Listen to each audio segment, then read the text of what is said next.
Hello and welcome to the Geeks Handbag. Earlier today I met up with my friend, author and fellow Doctor Who fan Paul Isaacs to talk about life, the universe and everything, but mainly Doctor Who. In 2010, at the age of 24, Paul was diagnosed with autism. Since then he has totally transformed his life. He is now a speaker, trainer and consultant for Autism Oxford, and he has written 4 books to date, 2 of which I have in the Geeks Handbag, which he very kindly signed for me. We met up in a cafe, which does have a bit of background noise, but I hope you will enjoy our little chat about Doctor Who. So hello Paul, thank you for taking time out of your busy schedule to chat to me. Yeah, you're very welcome. We've just been chatting about Doctor Who for quite a while, but we'll carry on Yes, as we work. yeah. Tell me about your first memories of Doctor Who. Yeah, well, my first memory of Doctor Who was going into the shop that you were in many years ago. Which is actually this very building we're in now, which is now a coffee shop. Yeah, and your recollection was it was the 5 Doctors. Yeah. And I bought the very old, is it the 1999 edition because I know those sorts of things because I'm such a nerd, of the 5 Doctors. And then I'm just wondering if yours is the one, you know, the first issue of that had a issue with the sound. Where that's it. Is yours got that? Yeah,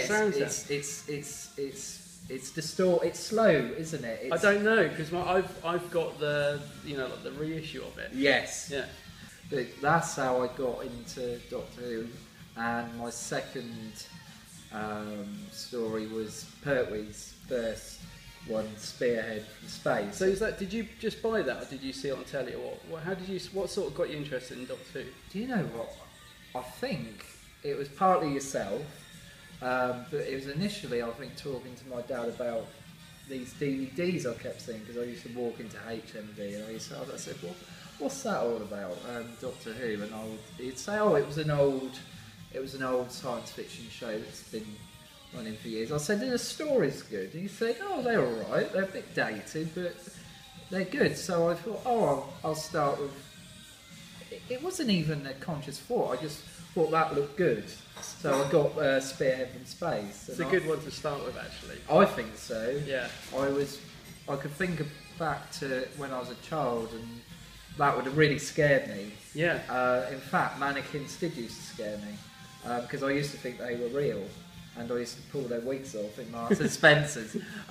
So that sort of horror of a sort of an automaton coming to life, I enjoyed, and I thought it was a very creepy story, all shot on film, wasn't it? So it had a film-esque quality, and the Blu-ray's excellent. There's such a difference between Pat's last one, War Games. Yes. It's like almost like a different programme, and it always amazes me. Like, it's so much quicker in pace, and the whole look of it is totally different. Yeah, and Pertwee's really slick. A lot of people are a bit harsh on his acting. I've noticed through listening to the commentaries, and I think he was a good Doctor Who. He sort of settles into the role straight away, doesn't he? Yes.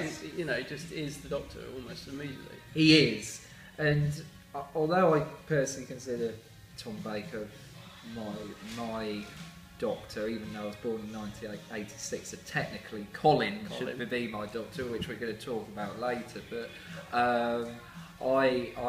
the close second is John Pertwee. They're 2 brilliant actors, and yeah. Is he the only Doctor with a tattoo? Do you know if he's the only Doctor? I don't know. I just because there's that scene, isn't yes. there? Oh, yes. Yeah. They'd cover that up now, wouldn't they? Or they'd CGI. Oh, yes. Yeah, because he was in the Navy, wasn't he? And they'd done a backstory on that he was in prison and he got branded. Oh, right. They tried to actually integrate that. What, in Doctor Who? Yes, yeah. They tried to make a sort of strange, quirky little backstory that it was like a branding. Oh, right. Yeah, that he... Do you know which story it is? I don't remember that. No, I can't remember if it was a Big Finish or audio or a book, but they tried to get around that in some way. I was going to ask you, actually, if you listened to the Big Finish CDs. I have done, not many, I must confess, but I got the Davros collection that was out, was it about 3 years ago? I could be wrong, the limited edition.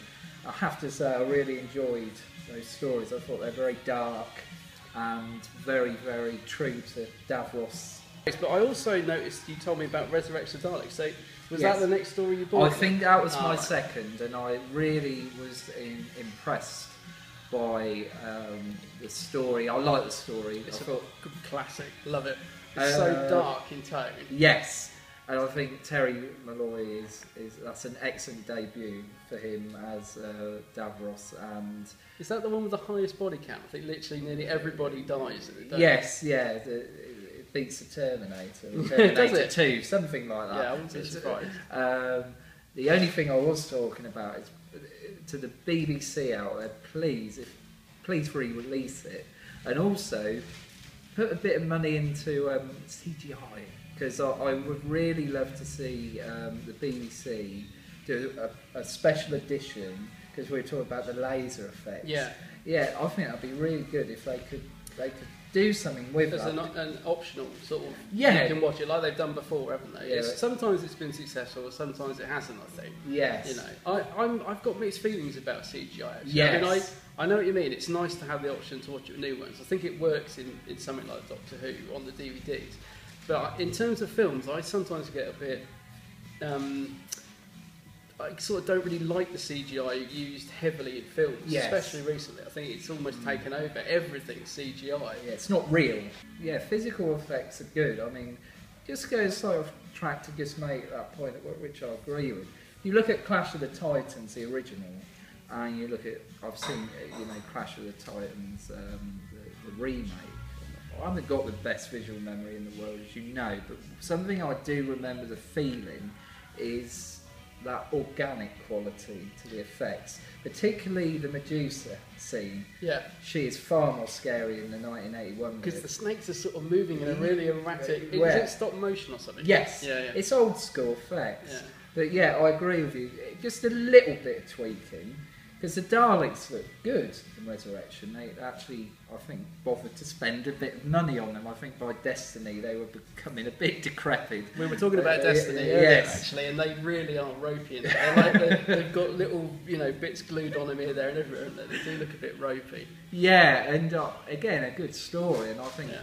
David Goodison is good. There's a bit of a pun for it. He is good as Davros. But one thing I was saying, on YouTube, there is a fan video of someone's done a really good job with the audio, because one of the things about David Goodison's performance is he's doing a good performance, but what some clever fan has done is he's modulated the voice. Yeah. And it's really dark. Just it's gives it powerful. that extra. Yeah. Which is something, when you watch it, is a bit flat. Nothing to do with his performance. No. It just doesn't feel quite right for Davros-y. Davros. In fact, I think I was noticing on here that Genesis is one of your favourite stories. I tell you, the Tom Baker, that first season, you would think he's been doing it for 10 seasons actually, previous. Yeah, talk about a doctor that just slips into the role. He's it. There's a strangeness to him in real life, which is just perfect for Doctor Who. Have you met Tom? No, have you? Yeah, I've met him Is 3 he cool? times, I think. Is he an eccentric chap? Oh, definitely. Yes, yeah. Yeah, and unlike some people where you kind of feel they're putting it on, he genuinely just seems barking mad, but in a really good way. He's very. It's just like the Doctor. He can be really sort of chatty and pleasant, and then you can say something and he'll be like, "No, it isn't." Yeah. Because I remember sort of once he really took me aback when I said to him something like, "Oh, it's been a long day" or something. He said, "No, it hasn't," and it sort of shocked me because it almost not seemed rude, but it was like really abrupt. And I thought, it's so Doctor-like, a bit like how he snaps at Leela or someone. It really took me back. But yes, yeah, he yes. is. He's a character and a half. Yeah. It's all about survival with Davros, isn't it? Yeah. He's got to survive, and it's weird when you said survival. Then I instantly got an image of the Master as the chief. Yeah, I don't know why. Yeah, do you want to say about that story? Because that Survival. Yeah, Survival's one that actually I like better now than I did at the time. Yes. I think more because I appreciate the story. I think when it originally aired, I couldn't really get past the sort of animatronic cat and the costumes. Whereas now I actually watch it and I don't really see that. I think it's actually quite a good story. I know there's a couple of comedy elements in it, like the Hayden Pace, which are still a bit cringeworthy. But yeah, I don't know. I don't think it's quite a fitting end to the series. No, it's not. No, but it's not. I don't think it's as bad as perhaps it's made out. The one that actually divides opinion, there's only one McCoy story that I don't know if this, I don't dislike it, but I like pretty much all the McCoy era. Even Yes. Time with Ronnie, I like Time with Ronnie, but I cannot get into Battlefield. I cannot get into it, and yet a lot of people do. Yeah, I actually agree with you. It's a strange one to watch. It's.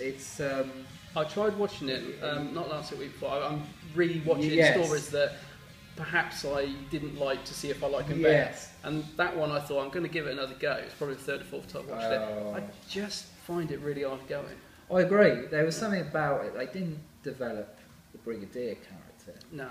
He was kind of just put in there. It's sort of cameo-ish. felt like it was sort of just there for the sake of it, basically. And even the monster, if I can remember, again, visual memory. The monster's okay, but they were going to kill off the brig in that one. Yeah. It was only a sort of late-minute decision that they decided not to. And if they had killed him off, I think to me, it just would have made it even worse than actually I think it already is. Yeah, I think to him to be killed off by some would have been a rubbery awful sort of monster. Another one's Happiness Patrol, which I think even in the special features, I could be wrong. It says a bit about Tory Britain at that. Yeah. And about the sort of. It's actually a clever story. You remember that at that point the money wasn't really being thrown at Doctor Who, and here you have a story that's very socially relevant about forcing people to be happy. It's a really bizarre. It's a good idea, isn't it? Yeah, against their will, and if they're not happy, they get sort of gunked in this slot. It's horrible. It looks, and of course I recognise red. So this red sort of evilness just gets dumped on them, and that's the end of them. And the Candyman, you know, the Bertie Bassett reject. I mean, how they got away with that, I still don't know. But he's actually really creepy. Yeah. Because he's got such a high voice, and it kind of contradicts him. It's really weird. I find him scary. Yeah, I mean, he definitely is. It's like I say, he's again a bit manic. Yeah. But it's interesting you say about the colours as well, because we were talking earlier about how you see red particularly. Yes. But one of the things they said in the commentary was a very early stage that we're going to film. They were going to film Happiness Patrol in black and white to make it very Citizen Kane. Goodness. I think it was Citizen Kane or Orson Welles. I can't remember now. Probably Which that. I remember thinking I would have loved that. I would have given it really an atmospheric. You know, but then again, would that have affected how you watched it? Because if it was in black and white, that would have been. Or they could have done the Schindler's List thing with the red. Yeah, that's right. Just red. Yeah, just with the red slot. Could you imagine the weirdness of that? That would have been great. All the grey, and then you know, when the lady's preparing. You know, so happily that they're going to be killed, because everybody's got to be happy at every moment. You know, when that slot comes down. It'd been an awesome sight. And I'd love to see that. Actually. The only disappointing thing is I don't think the Candyman's demise is good. Does he kind of just get stuck to the floor, and then how does he die? Isn't it through the piping? Oh yeah, that's right. And I just felt disappointed. I wanted to see him sort of go in agony, but no, no. I wanted to see, because he's a horrible character. Yeah. And he's got his apprentice Gilbert. I think he's called. Gilbert N. Yeah. He just keeps screaming. Yeah, I thought he was an interesting character. Certainly. I think he's like an only in the 80s character. I think you could only do that sort of Bertie Bassett sort of gone wrong and get away with it. They'd never get away with it now. No, there's no way. I think they did get in trouble. Yeah, they did. Yeah. But the McCoy era is it divides opinion, doesn't it? Yeah, definitely, very much. Yeah, I mean, it is very comedic in places, and. You know, by the third season, they'd started to go much darker, and it definitely. I would have been so good if they'd had another series, but it wasn't to be. But yeah, I can see its faults, but I still. I did another video where I was talking about guilty pleasures, and Time and Rani was a story that I love that I know a lot of people hate. But the reason I like it, and this applies to a lot of the McCoy era, is because as much as I love Colin as the Doctor, his stories were. For me at the time as a kid, were far too dark, and they were far too violent. Like, as much as I like Revelation guys, there's scenes where people are getting needles shoved in them and fingers blown up. For me as a kid, it was a bit too much. I mean, I like it now. Well, not like violence, but I like the story now. But as a kid, it was too much. So McCoys were much more lighter and a bit more fun, and that's I think why when I watch them, I sort of remember back to being a kid thinking, oh yeah, I liked it when this was on. Remember the new opening being absolutely like, oh wow, what's this? You know, this is amazing opening. Yeah, I loved it. I loved it. McCoy is it had potential. Yeah, it's like Colin, and McCoy had, particularly last season, showed what he could do with the character, and particularly in Ghostlight. And I like that story. And even Remembrance, he's beginning to imply that he's much more of an important role in Time Lord history. Yeah. What's it in Silver Nemesis as well? Sort of goes into that. He changed his costume slightly, doesn't he, to reflect the darkness. See, I've always liked his light jacket, but the darkness sort of reflects he's going to be a slightly dark character. And actually, in Ghostlight, he's probably the darkest he goes, because I've watched this recently, and he takes Ace back to the haunted house he's actually quite... Something terrible happened for him. And I'm thinking, that's actually not very nice. He's taken her back to this place where she's scared to death and she's got to face her fears. People say about the new series being dark, but I don't know. I think some of those McCoy stories and Colin Baker stories are actually darker. I mean, if you think of Vengeance and Varos, what that's trying to imply about... A lot of people like that one, don't they? And I'd like to say hello, because I'm friends with him on Facebook, to Nabil Shaban. You were brilliant in that, and he's amazing. I really think he had a memorable performance. Seal, the laugh. I can't even do it. It's only something he can do. And he's only in 2 stories, and yet he's so memorable. I know he's done some of the big finish, but he's such a memorable character. Mind Warp, isn't it? Of the trial, that's it.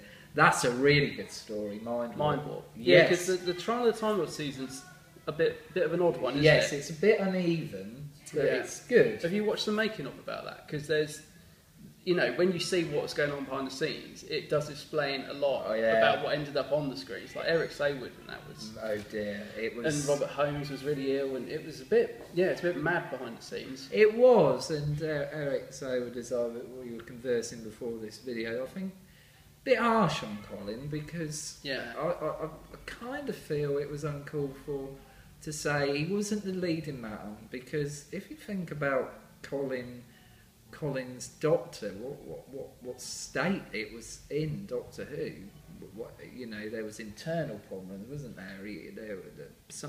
I think even Colin implied people didn't like him.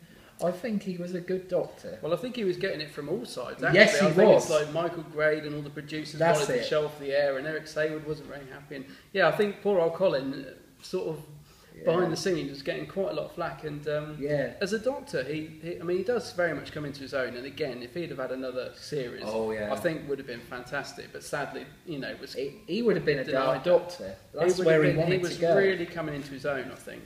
And I actually like his relationship with Bonnie. I know. Again, a lot of people aren't too sure about Bonnie Langford, but I quite like Mel and Colin together. Some people said they had absolutely zero chemistry, but they did. I mean, she wanted. The joke is, it makes me chuckle. Is she wanted to get him in shape, and the characters. But it's funny. It was again lighter in tone. But isn't it horrible how Perry? I know they did the wedding thing, but I don't really. No, let's ignore that. But the whole demise of Perry is horrendous, isn't it? When you Okay, so it was at this point that people with brooms appeared and chairs were being put on tables because basically the coffee shop wanted to close. We had to leave, but we did, however, move to a slightly snugger, if a little bit noisier coffee shop just up the road. So please do check out part 2 of our little Doctor Who chat, which of course will be uploaded to facebook.com/The Geeks Handbag and the YouTube channel. Just search for The Geeks Handbag. Till then, take care.